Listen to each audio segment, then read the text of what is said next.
All right, so a few people asked me to kind of do a little step-by-step guide for dyeing the Miyoo Mini. So first of all, you're going to want to take your shell and you're going to take it apart. That's obviously the first thing. See, I got the little buns over here, and I'll show you the actual case in a second. You're going to need to use RIT Dye More because this is the only thing that will dye plastic kind of out the gate. Trust me, I tried to use normal RIT dye and it did not work because I thought I had grabbed the dye more.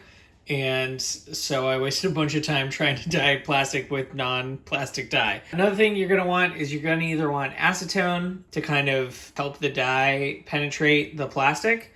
Another thing you can do, which I do, is I use distilled white vinegar. It basically does the same thing.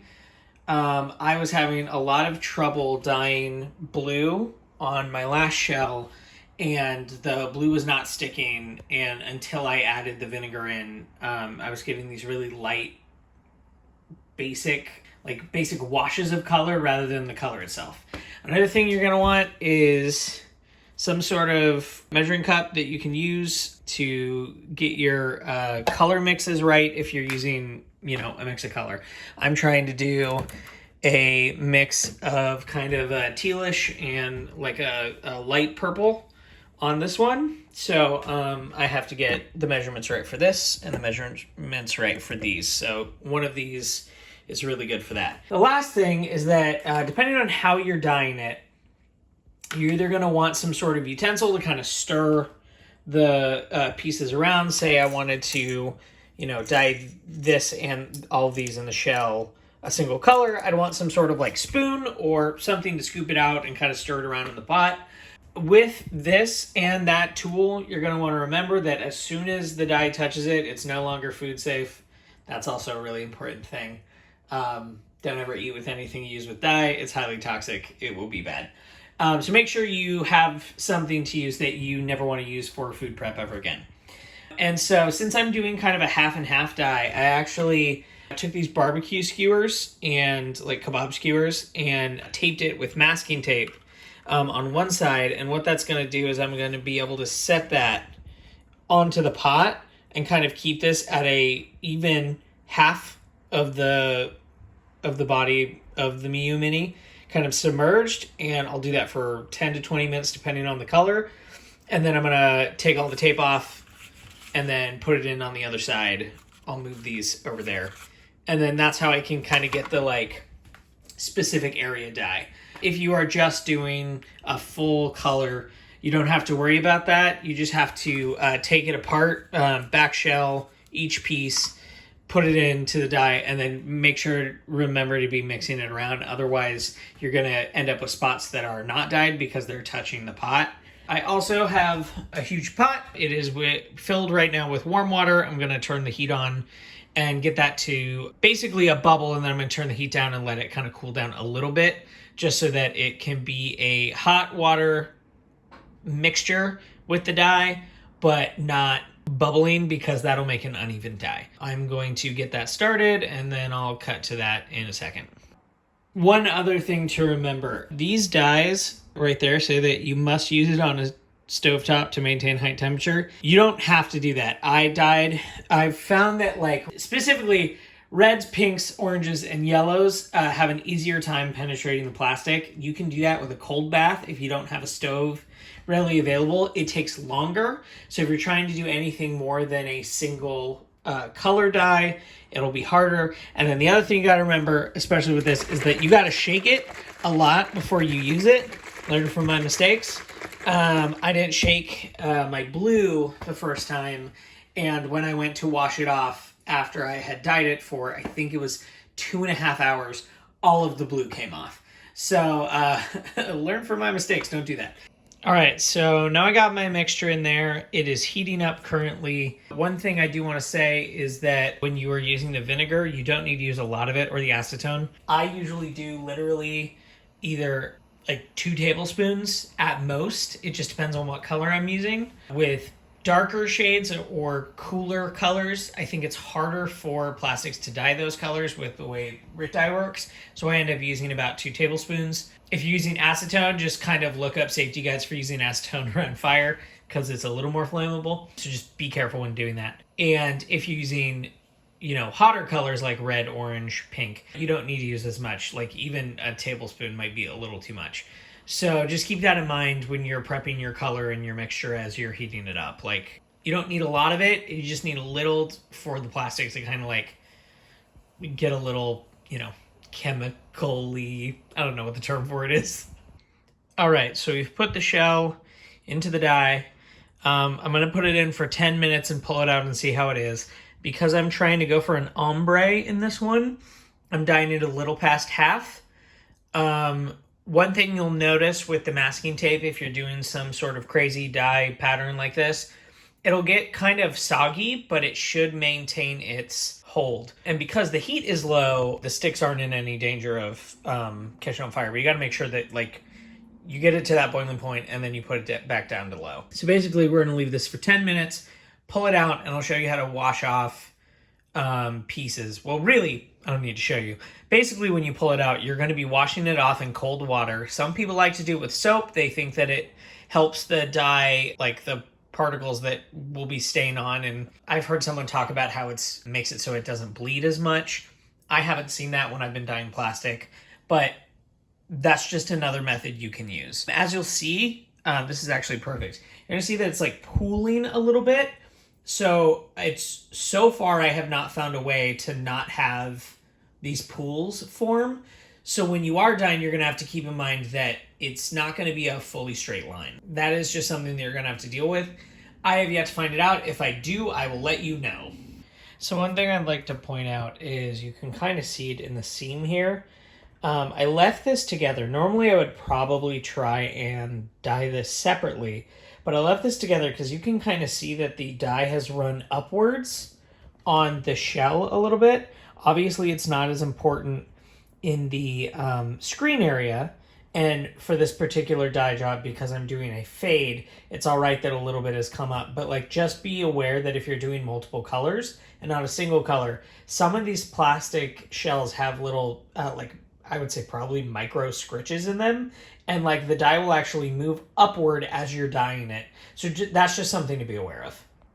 All right, so this is after 20-ish minutes after it's been rinsed off.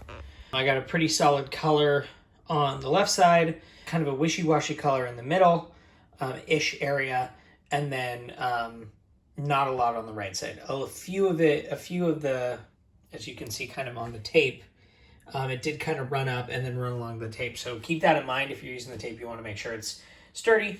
One other thing is if you compare these colors, this piece, for some reason, does not dye well. It does not dye as easily or as well. You usually have to leave this in for about double the time you have to leave this part in if you want to get it dyed. Another thing to note is that the inside plastic doesn't seem to be affected at all. I do not know why. That's just how it is. Those pieces were touching the water. They were fully submerged. No idea why the inside of these shells don't dye. But that's just how it is. So I'm going to put this into the purple mixture, and we will see what happens when it comes out. So one thing to note is that these buttons, kind of like this one, don't dye. I just had, I think it's this one. No, where's my R button? So I just had this one in a dye bath for over 40 minutes. And when I went to wash it off, it remained perfectly the same. I think this is where acetone beats out the distilled vinegar. I think that anything that is comprised of this type of plastic will not dye without acetone. I will be getting some and trying this, so I will probably stitch in that experimentation after the fact. But yeah, just be ready that these buttons plus like the power button and the volume button don't really dye well. It's mostly the shell that dyes kind of immediately with this stuff. And then the backing plate just takes a lot longer to dye.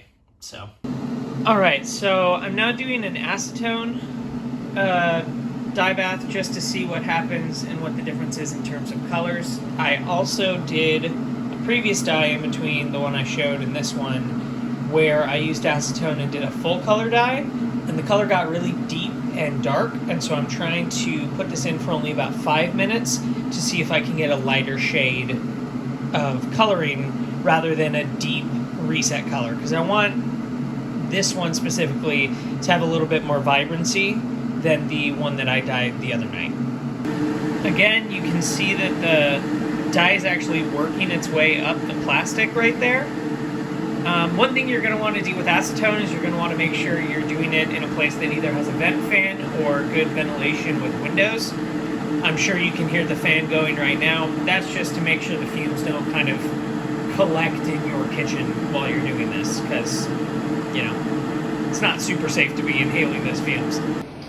And here you can kind of see the difference between leaving it in for about 5 minutes and leaving it in for about 20. Obviously this one had a little bit more pink in it, but if you kind of look at this, it's got a really deep coloring to it. So I think that when dyeing against white, if you want more vibrant colors, basically lighter hues, things like that, you need to put it in for less time, not even a full 10 minutes. And then one other thing is that with my experimentation with acetone, you can actually dye the back buttons and the back plate. They take longer than the other ones, so keep that in mind, but it is possible. As you can see right here, I'm actually dyeing these buttons, and they are slowly turning the color I want them to turn. It's going to take a little bit longer time, unfortunately.